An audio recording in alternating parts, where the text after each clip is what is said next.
Welcome everybody to Fayette Centric, episode number 4. Actually, I've lost count on a couple of them, so I'm hoping this is episode 4, but that's another story altogether, as my producer Rick Fike has told me. This is a podcast about things happening in Fayette County, some of the events, people, places, organizations, both profits and nonprofits, that are making things happen in Fayette County. And I want to thank my sponsor, Ford of Uniontown. Not only are they my sponsor, I actually drive a Ford from Ford of Uniontown. They're great people to deal with. If you're in the market for a new or used car, make sure you go see my friends at Ford of Uniontown.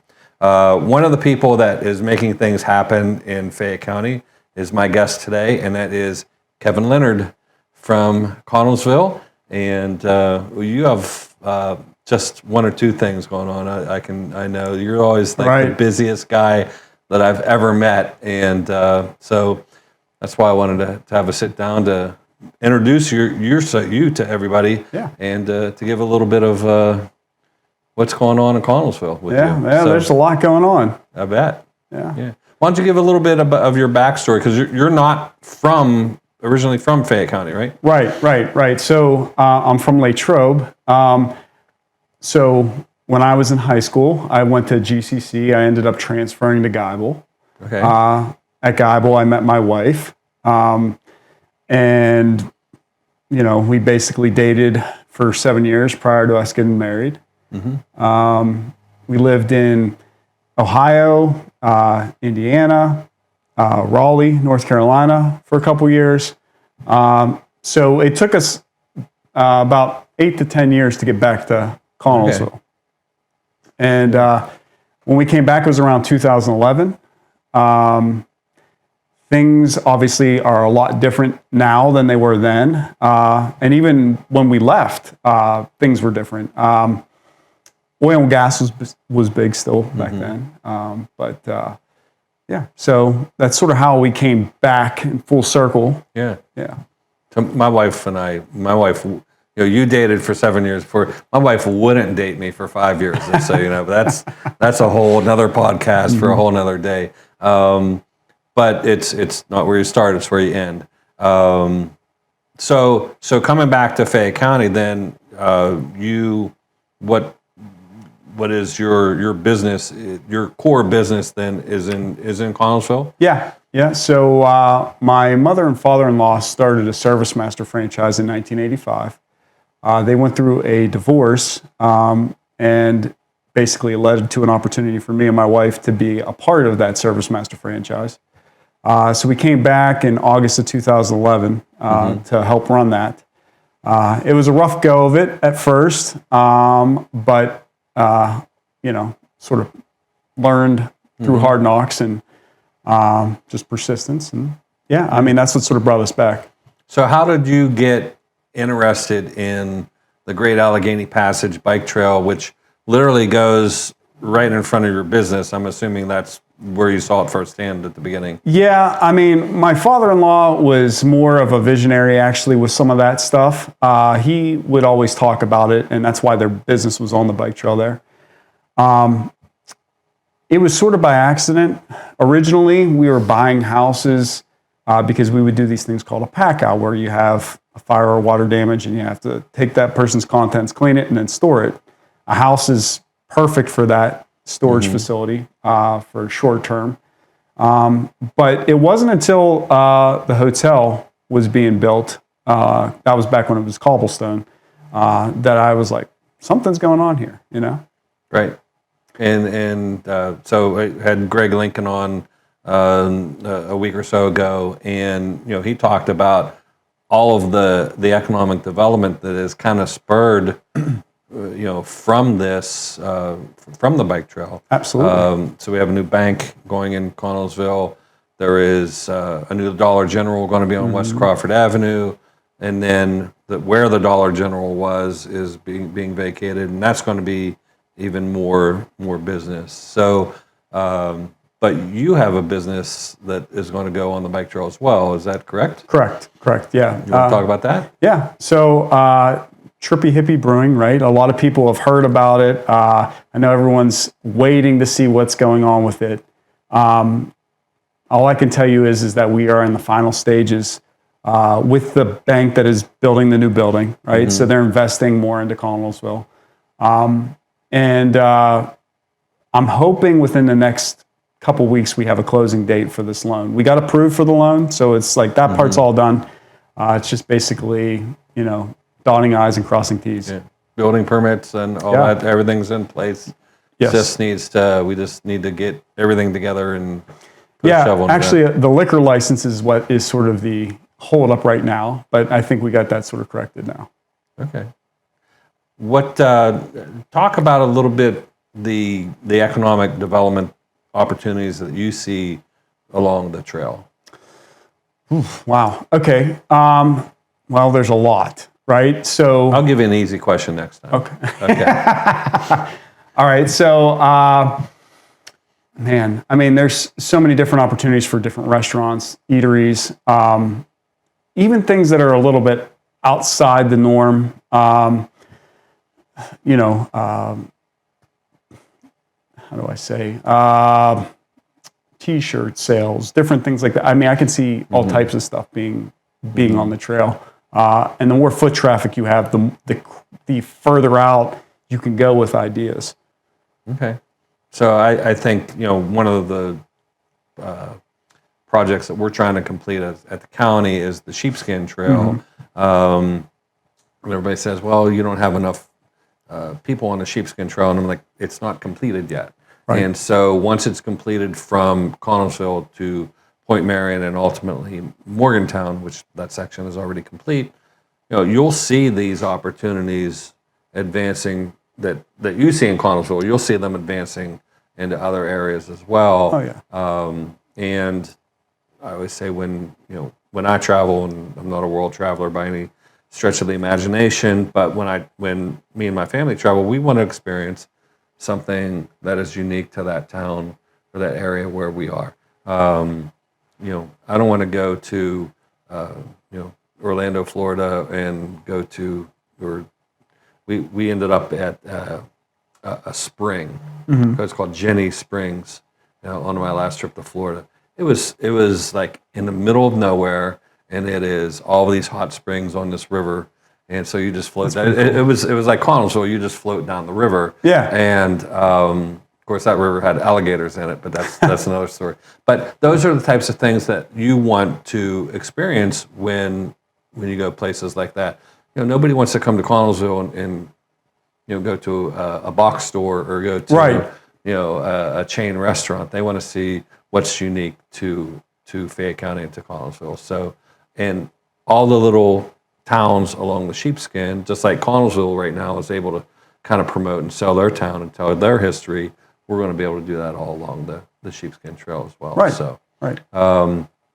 So from, I'm always amazed that you, to me, you're one of the smartest marketing guys that I've ever met. Like you've kind of created the demand for the Trippy Hippie beer even before the Trippy Hippie beer is out and being made. So talk a little bit about how you see what you're doing as far as marketing, how that can translate to Connellsville or Fayette.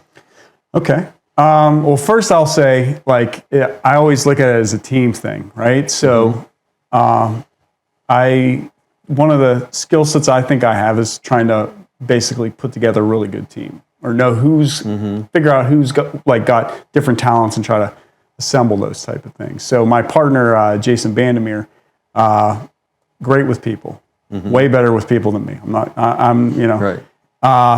And so obviously that helped with the marketing and everything like that. But I look at that brewery as a catalyst piece in Connellsville. Obviously, the hotels there and the event center and the restaurant, River's Edge. If you haven't been there, check it out.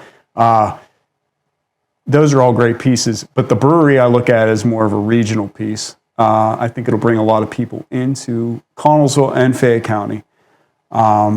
And hopefully the goal is to create a brand presence to where it may be multi-state, in the next couple years. So I always think big. You got to think big, and I think, there's no reason why that couldn't happen. So when you say multi-state, you're not talking like a microbrew. What are you talking? You're talking about actually bottling or canning a beer. Yes. Yes, and selling it not just in Pennsylvania, but in West Virginia and Ohio. One of my partners involved in it had a brand that was selling in Ohio and West Virginia. So those relationships are already sort of established. But just expanding it even bigger to where like Connellsville and Fayette County is starting to become a known location. Very cool. And the water for the beer will come from the yacht. Yes. Which is very cool. So a very Fayette County thing going on. So one of the things I've been asking my guests is, what is the most Fayette County thing that you've done? Oof. What is the most Fayette County thing that I've done? Man, that's a good question. That's a hard question. It's a very hard question. Here's how I came to this. I was being interviewed in Pittsburgh, and it was about economic development. And I'm like, okay, I got this, no problem. Yeah. And she goes, hey, we're in Pittsburgh. What's the most Pittsburgh thing you've done? And I like drew a blank. I was like, but then I said, gave some lame answer, and then we walked away, and I'm like, no, then you go back and you're like, hey, you start giving all the Pittsburgh stories of what really happened in Pittsburgh, and you're like, those couldn't be on TV anyway. So, but I'll give you another easy one. So, what was your favorite toy growing up? I'd probably say I would say two different things. Okay. I'm gonna put a twist on it. Okay. So when I grew up, Teenage Mutant Ninja Turtles was a huge thing. Okay. All right. And Batman was a huge thing. Right. That was anyways. So I'd say those two things. Like yeah. So mine, just so you know, I'm a little older than you, was the Evel Knievel stunt cycle, and which they actually make now again. And if you go on the reels on Facebook, you will see like people setting up jumps for the Evel Knievel stunt cycle. So I always have to watch that. So if I was a kid again, I want to go back and redo my stunt cycle and make up some better jumps for him. But the Fayette County thing, Greg was on and talked about floating the river. That's kind of a Connellsville tradition that happens and we were joking that sometimes that float takes a really long time. Yes. And sometimes it's over pretty quick depending on the level of the water in the yacht. So but if you ever get a chance to do it, it is a lot of fun. Get all your friends together and just float down on a hot sunny day. Okay, I'll give you an answer. Okay, I got an answer. So I would say, now this is a little bit more old school Fayette County. Okay, but I would say just taking risks, right? Like there is, like with the coal and coke, like there's legends like Daniel Davidson. If you don't know who that is, check him out, right? Just people that, late 1800s, early 1900s were taking massive risks that changed a lot of different things. Yeah. Edwin Porter, all these guys. And benefiting from it. Yes. And like taking risks, winning that battle, and sometimes. And so one of the more notable stories is J.B. Thompson, who was one of the top 10 richest people in the world, and lived out at where Mount Macrina is now, but didn't end well for him because the Great Depression kind of wiped him out. But to your point, there are a lot. If you go back into the history of Fayette County, you'll see these people in Brownsville. There was like the inventor of Muriel Nuttall is going to kill me because I don't know this off the top of my head, but he invented like a lens for telescopes, and Brashear was his name. And so you talk about Edwin Porter, the first real director of motion pictures. So and then get into the athletes from Fayette County and things like that. So I mean, we have a great history. We're kind of celebrating that history this year with America's 250. If anybody is not unaware, at this point, America is going to turn 250 years old in July, which is a cool thing. By the way, Uniontown has the same birth date. It's July 4th. Wild. Yeah, and so we'll be celebrating 2 birthdays. If you haven't got to the courthouse yet, there is a Fayette County bell on display, and there's also a Lego version of the Fayette County courthouse. Oh, that's cool. Yeah. One of the things about that is I had to tell him he did it wrong. It's not factually correct. So there are four clock faces on the clock tower. They all show a different time. Oh. Yeah. So, and if anybody's wondering, well, why don't you fix that? Those gears and mechanisms are 130 years old, and so there's no, we can't get on Amazon and find the gears and mechanisms to make it, But anyway. But you had something else coming up, and that is talking about floating the river. Talk about your event. The Guinness float. It was just an idea I had a few years ago. Basically, it's to break the longest line of inner tubes on the river. The current record is 620. We're trying to get 1,000 participants. We're up to 937.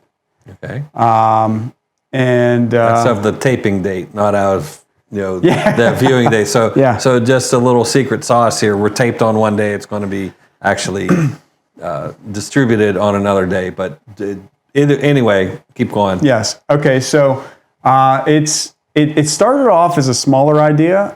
It's taking off into a very large idea. I'll give you a little insight that not a lot of people know because we really haven't promoted it yet. So this is exclusive. If you want. Breaking news. This is sort of breaking news. Okay.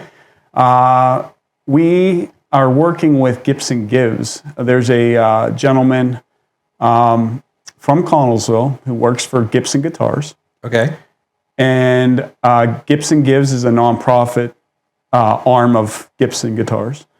And we have a nonprofit that we're working with, and basically, Gibson Gives is going to be donating a few guitars to be auctioned off. Nice. To help promote that nonprofit. But it's just a cool thing. The fact that Gibson is even involved with this float at all is just mind blowing. So my son, I'll tell you a little story. My son gets his first job. He brings home his first paycheck, and what does he buy? A Gibson Les Paul. And so I'm sure you just, Landon, if you watch this, you're going to be blowing all your money down at and you called it the Tube da Ville? Tube da Ville. And that wasn't setting up a strong team, right? I am probably the weakest out of the whole team. I just, like I said, I know to set myself around all these smart people, right? So a lot of them have experience with bigger events or have different contacts that we need for this. So James Flynn actually had the idea for Tube da Ville. So we rolled with it and came up with a cool little logo for it. It's got a, 60, 70 vibe to it. What date is the Tube da Ville? August 1st. August 1st. So explain a little bit about what would happen if our listeners want to sign up. Okay, so if you go on our Trippy Hippie Facebook page, there is a link to sign up for the event. You get a free raft with the sign up or being a participant. You get a free T-shirt, and I think we're going to have a free goodie bag. Okay. We're working on sponsors still. We got The Blue Canoe RV Resort as one of our sponsors. They're sponsoring the blue rafts. But we're still working and hoping to get a sponsor for the white raft and the red raft. So, Okay, very cool. And how far, I mean, if you have 1,000 rafters, that's going to be pretty far down the river, right? yeah. I mean, how's... We're talking from, if people know Connellsville, around the Arch Bridge, we call it the Arch Bridge or the Crawford Bridge, past the Iron Horse Bridge. So, yeah, it's long. And we have to then have a lot of volunteers too to watch every 20 participants to make sure that they're linked, and everything's good with the Guinness thing, and then they have to fill out a form that basically, says yes, they did this, So it's a whole thing. It's I didn't realize it was going to be as much to do. Like, we have all different people involved in this. We had fish and boat at the meeting yesterday. And everybody's been like great, but like we have to have multiple fire departments involved. I think we talked to the state police, got them sort of like they're letting us use one of their rafts or boats, I should say, was like a clear bottom.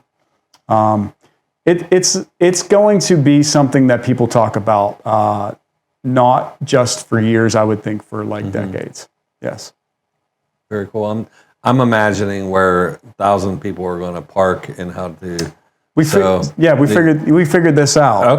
Okay. So, again, I'll say the team figured this out. I shouldn't say me. So we're gonna have them park at the schools and shuttle them in. Yes. Okay. And as far as I am aware, we are approved for that. Like, we got the okay from the school district. So, yeah, I think, and it solves the problem because obviously there's a lot of parking there. On the west side, there's not as much parking. And right. Yeah. And we're expecting like 3,000 to 5,000 people. Oh, wow. Yeah. That's a big event. That's a major thing going on here. Yes. So if anybody wants to be a sponsor or to contact you through the Trippy Hippie Facebook page? We also have a flyer. I think that should be up. And if it's not up now, it'll be up by the time this is on the air. Just feel free to message us directly. And it'll set the Guinness Book of World Records for the most people. Longest line of inner tubes in a row. Yeah. Okay. Yep. That's crazy. In the back of my mind, I'm thinking that's a lot of people in the river. And there's going to be. Yeah. I mean, there's a lot of first responders that are going to be around this whole entire thing, just because of how many people we're going to have. Yeah. Very cool. Make sure you take care of our first responders. Yes. So they're one of the things that we are very pleased at the county is that we are able to use some of our hotel tax money to make sure that the first responders that are on the trails or on the rivers are equipped, for these, not an event like this, but we can't invite millions of people to come to Fayette County and not have the means to rescue them if they should have an incident. You got to think about what we're inviting people to Fayette County for is, to go outside and hike and bike and do all these outside things that we're not inviting them over to have dinner. You're going out and you're doing things out in the woods, and you never know when you're going to need that organization to come rescue you. So we're trying to make sure that we have what I call the rescue quad, which is basically a 4x4 that can take you, get on a trail and take you out. And I know that with New Haven, there's been boats and some things like that. So make sure they're along the river. So we're very proud of some of that work that we've been able to do. So the other kind of big project going on in Connellsville is the planning grant with the Iron Horse Bridge. I know that was a couple of years in the making, but you see the vision of this, and Oh, yeah. Talk a little bit about that. Okay. Well, I mean, I never dreamt of that idea originally, right? So, Fay Penn, had this idea. I remember going to the first meeting in Connellsville and seeing this concept, and I was like, wow, like, this is amazing. This would be great. Like, I mean, it sort of jives with everything we got going on, with a lot of the development that's going on. We don't have a single big attraction in Connellsville, right? And I think that would do it for us. And so anyways, from that concept, they applied, they didn't get it. Me and Nate tried to help basically get that. We were successful. And I think in the long run, once that bike loop goes across there and into downtown Connellsville, it will do exactly what you're saying with the Sheepskin Trail. It's like now areas, it's almost like like blood flow going to an area that has never had blood flow going to it, right? Growth is gonna happen in those areas in that corridor. So I think in the future it's gonna be amazing. I think it's a really cool concept, and the part of the concept that I like too is that Connellsville is going to be able to plan out that bike loop, streetscapes, and really be able to show what Connellsville can look like to visitors. Right. Which is ultimately what we're trying to do, is to attract visitors. So we know in the tourism industry that in 2024, we don't have the 25 numbers yet, $762 million was spent in Fayette County by tourists, and which is 15% of all spending. Yeah. So think about 15% of your GDP comes from outside of your county. Right. And so it's a very important aspect of what we're doing in Fayette County. But it's not the only aspect. We always get criticized. Well, you're promoting too much in tourism. You're working too hard on the trail.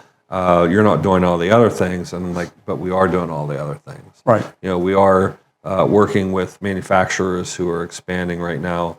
Probably an additional. There's probably 3, 4, 5 of those additional 500 or 600 jobs coming to Fayette County through those expansions. And I don't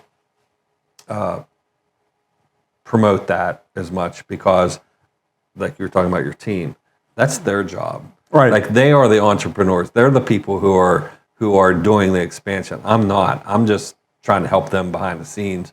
So there's that. All the things that are going on in the energy industry right now. Fayette County is really being shopped for a lot of that. The grid's bad. There's a lot of stuff going on that that's being proposed that will help with that. And Fayette County natural gas is going to be at the center of that.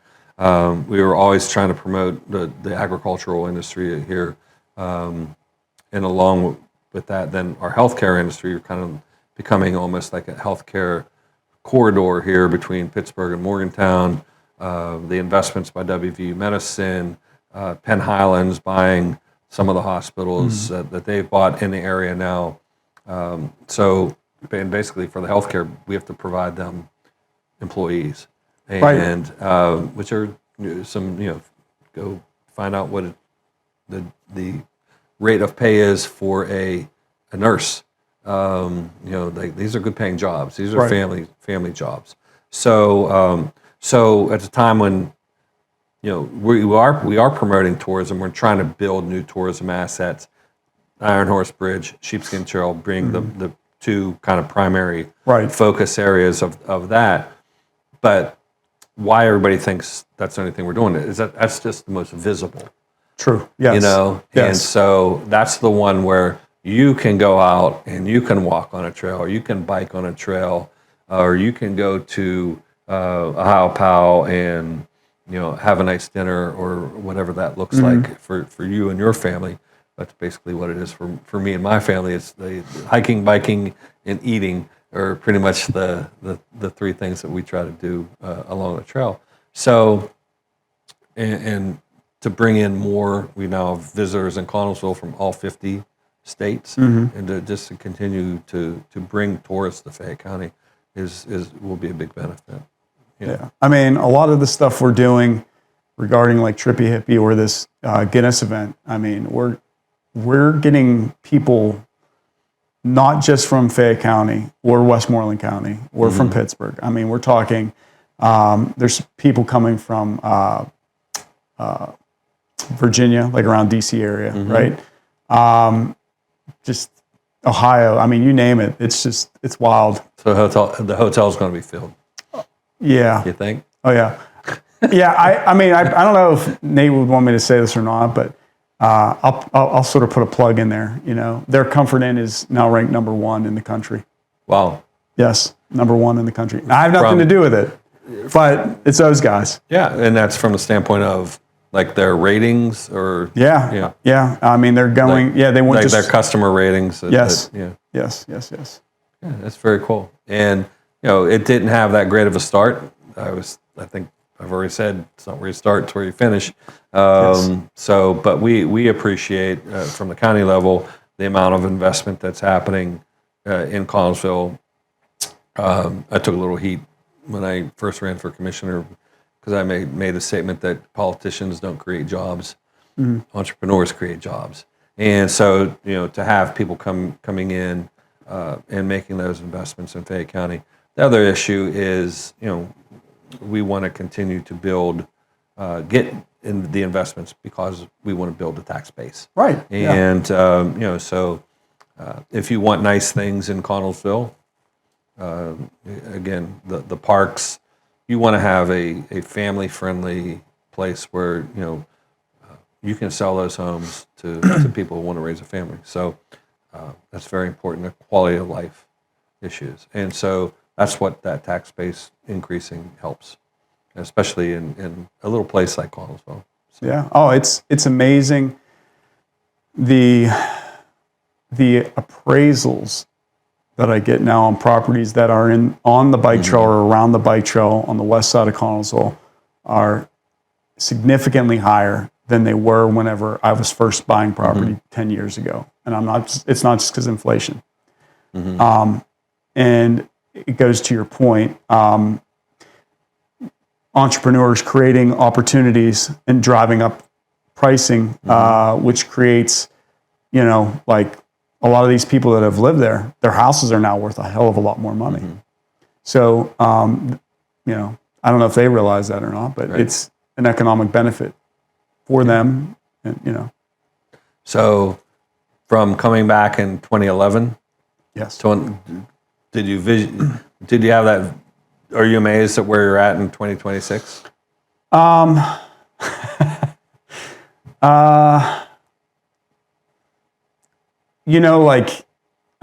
can I tell you a quick story? Sure. Okay, so That's what this is all about. Okay, good. Okay, so I graduated from college in 2008, and when I graduated from college, you're young, you're ambitious, but whenever we moved to South Bend, Indiana, I thought I was going to be able to find a job pretty quickly, and I ended up not finding a job for like months. I ended up working at a Sears for $6 an hour what